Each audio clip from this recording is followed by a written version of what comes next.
మీరు అదృష్టం కార్యక్రమాలను పాపంలోని నన్ను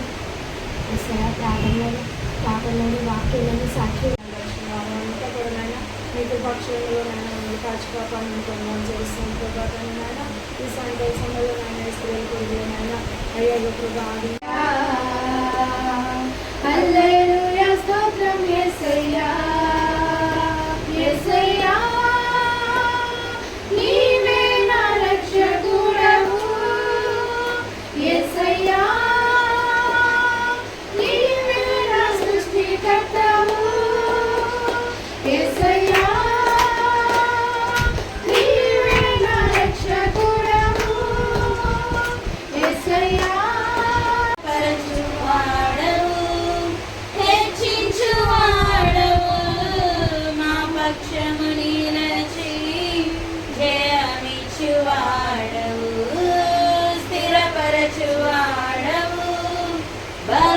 బలపరచువాడవు పడిపోయిన చోటే నిలబెట్టువాడవు ఘనపరచువాడవు హెచ్చించువాడవు మా పక్షము నిలచి జయమిచ్చువాడు మన హృదయము ప్రభు కొరకై సిద్ధపడుదాం మన దేవుని సన్నిధికై సిద్ధపరచుదాం మన హృదయము ప్రభు కొరకై సిద్ధ మనసును జోడు తొడిగి సమాధాన సువార్త చాటెదం నా దేవుని ప్రేమ ఇదిగో ప్రేమ నా యేసుని ప్రేమ మరువలేనిది శాశ్వతమైనది శాశ్వతమైనది ప్రేమ నా దేవుని ప్రేమ నా దేవా నీ యందు నమ్మిక ఉంచి ఉన్నాను నన్ను సిగ్గుపడనీయకము నా శత్రువులను నన్ను గూర్చి ఉత్సాహింపనీయకము నీ కొరకు కనిపెట్టి వారిలో ఎవడనూ సిగ్గునందడు హేతువు లేకుండానే ద్రోహం చేయువారు సిగ్గునందడు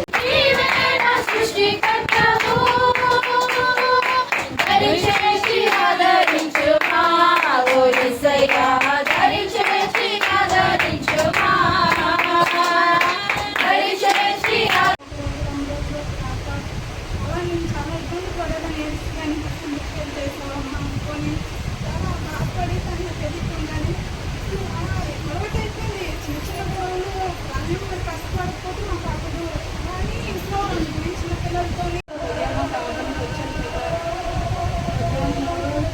వచ్చింది మరి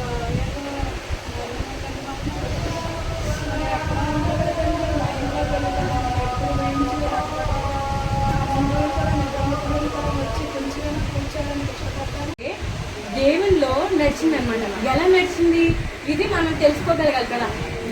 ఈ నలుగురు ఎవరు? మగ్దలేని మరియా, ఇంకోటి 7 దయ్యాలు పట్టిన వాళ్ళు, ఇంకోళ్ళు సుసన్న, ఇంకో జోయన్న.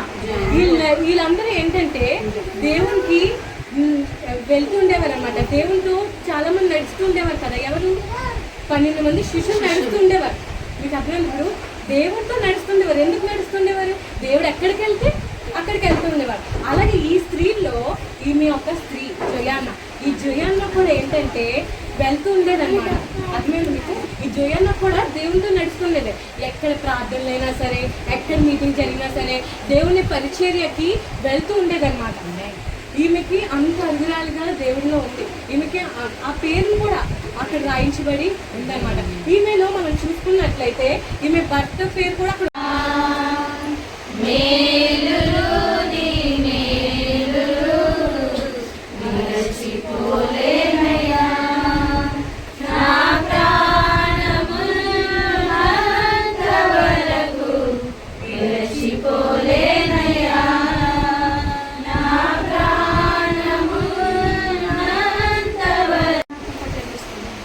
పరశురాముని యొక్క పరమ యేసు